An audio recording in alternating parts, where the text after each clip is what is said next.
Hello guys, welcome back to my channel. ഇന്നത്തെ നമ്മുടെ special നല്ല ചീസി ആയിട്ടുള്ള നല്ല ടേസ്റ്റി ആയിട്ടുള്ള ഒരു ചിക്കൻ റോളിൻ്റെ റെസിപ്പിയാണ്. എങ്ങനെ തയ്യാറാക്കാമെന്ന് നോക്കാം. അതിനു വേണ്ടി ഞാനിവിടെ 350 ഗ്രാം എല്ലില്ലാത്ത ചിക്കൻ എടുത്തിട്ടുണ്ട്. ഇനി അതിലേക്ക് മുളക് പൊടി, ഗരം മസാല, മഞ്ഞൾപ്പൊടി, ആവശ്യത്തിനുള്ള ഉപ്പ്, കുറച്ച് വിനാഗിരി കൂടി ചേർത്ത് നന്നായിട്ടൊന്ന് മിക്സ് ചെയ്ത് ഒരു 10 മിനിറ്റ് ഒന്ന് റെസ്റ്റ് ചെയ്യാൻ വേണ്ടി മാറ്റി വെക്കാം. ഇനി ഒരു പാനിലേക്ക് കുറച്ച് നെയ്യും കുറച്ച് വെളിച്ചെണ്ണയും ഒഴിച്ചു കൊടുക്കാം. ഇത് നന്നായിട്ടൊന്ന് ചൂടായി വരുമ്പോൾ ഇതിലേക്ക് മാറ്റി വെച്ചിട്ടുള്ള ചിക്കനും കൂടെ ചേർത്ത് കൊടുക്കാം. ഇനി ഇത് തിരിച്ചും മറിച്ചും എല്ലാം ഇട്ടുകൊടുത്ത് ചിക്കൻ നന്നായിട്ടൊന്ന് കുക്ക് ചെയ്തെടുക്കണം. ചിക്കൻ എല്ലാം നന്നായി കുക്കായി കിട്ടിയിട്ടുണ്ട്. ഇനി ഇത് ചൂടാറിയതിന് ശേഷം ഇതുപോലെ ഒന്ന് പിച്ചിയെടുക്കാം. ഇനി സെയിം പാനിലേക്ക് തന്നെ കുറച്ച് എണ്ണ ഒഴിച്ച് അതിലേക്ക് ചെറുതായി ചോപ്പ് ചെയ്ത ഇഞ്ചിയും ചെറുതായി ചോപ്പ് ചെയ്ത വെളുത്തുള്ളിയും ചേർത്ത് നന്നായിട്ടൊന്ന് വാട്ടിയെടുക്കാം.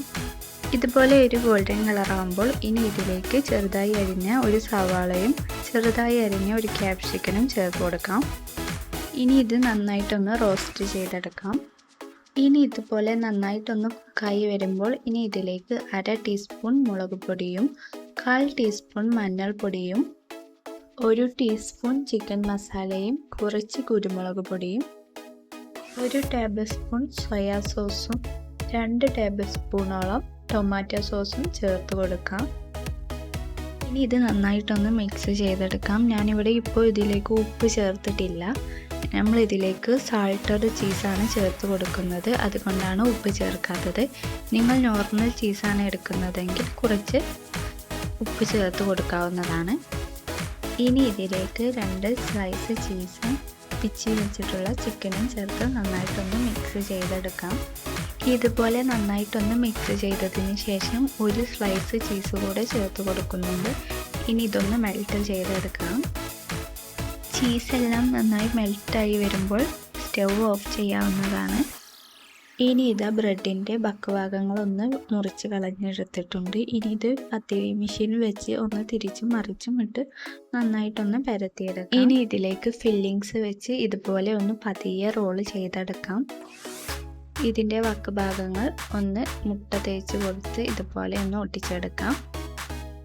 ഇനി ഇത് ഇതുപോലെ ഒന്ന് എഗ് വാഷ് ചെയ്ത് ബ്രെഡ് ക്രംസിലൊന്ന് കോട്ട് ചെയ്തെടുക്കാം. ഇനി ഫില്ലിങ്സ് നിറക്കുമ്പോൾ ഇതുപോലെ നടു പൊട്ടുകയാണെങ്കിൽ പതിയെ ഒന്ന് എഗ് വാഷ് ചെയ്തെടുത്ത് ബ്രെഡ് ക്രംസിലൊന്ന് കോട്ട് ചെയ്തെടുക്കാം. എന്നിട്ട് ഇതുപോലെ ഒന്ന് ഷേപ്പാക്കി എടുത്താൽ അതെല്ലാം ക്ലോസ് ആയി കിട്ടും. എന്നിട്ട് വീണ്ടും എഗ് വാഷ് ചെയ്ത് ഒന്ന് ബ്രെഡ് ക്രംസിലിട്ട് ഒന്ന് കോട്ട് ചെയ്തെടുത്താൽ മതി. ഇനി ഇത് ചൂടായ എണ്ണയിലിട്ടൊന്ന് ഫ്രൈ ചെയ്തെടുക്കാം. ഇത് പെട്ടെന്ന് തന്നെ ഫ്രൈ ആയി കിട്ടും. ഒരു ഭാഗം ബ്രൗൺ കളറായതിനു ശേഷം മറ്റേ ഭാഗം മറിച്ചിട്ട് കൊടുക്കുക. ഇതുപോലെ എല്ലാ ഭാഗവും ഒരു ബ്രൗൺ കളറാകുമ്പോൾ പെട്ടെന്ന് തന്നെ കോരി മാറ്റാം. വളരെ എളുപ്പത്തിൽ ഉണ്ടാക്കാൻ പറ്റിയിട്ടുള്ളതും അതുപോലെ കഴിക്കാനും നല്ല ടേസ്റ്റുള്ള ഒരു ചിക്കൻ റോളാണ്. ഇതിൻ്റെ ഉൾഭാഗം കണ്ട നല്ല ചീസി ആയിട്ടുള്ള ഒരു ചിക്കൻ റോളാണ്. ഉറപ്പായിട്ടും നിങ്ങളും ഒന്ന് ട്രൈ ചെയ്ത് നോക്കൂ, എന്തായാലും ഇഷ്ടപ്പെടും. വീഡിയോ ഇഷ്ടമായെങ്കിൽ ലൈക്ക് ചെയ്യാനും നിങ്ങളുടെ അഭിപ്രായങ്ങളും നിർദ്ദേശങ്ങളും താഴെ കമൻറ്റായി അറിയിക്കാനും ഇതുപോലുള്ള വീഡിയോസിന് വേണ്ടി ചാനൽ ഒന്ന് സബ്സ്ക്രൈബ് ചെയ്ത് സപ്പോർട്ട് ചെയ്യാനും ഒന്നും ആരും മറക്കല്ലേ. അടുത്തൊരു വീഡിയോയുമായി വീണ്ടും കാണാം. അതുവരേക്കും ബൈ ഫ്രണ്ട്സ്.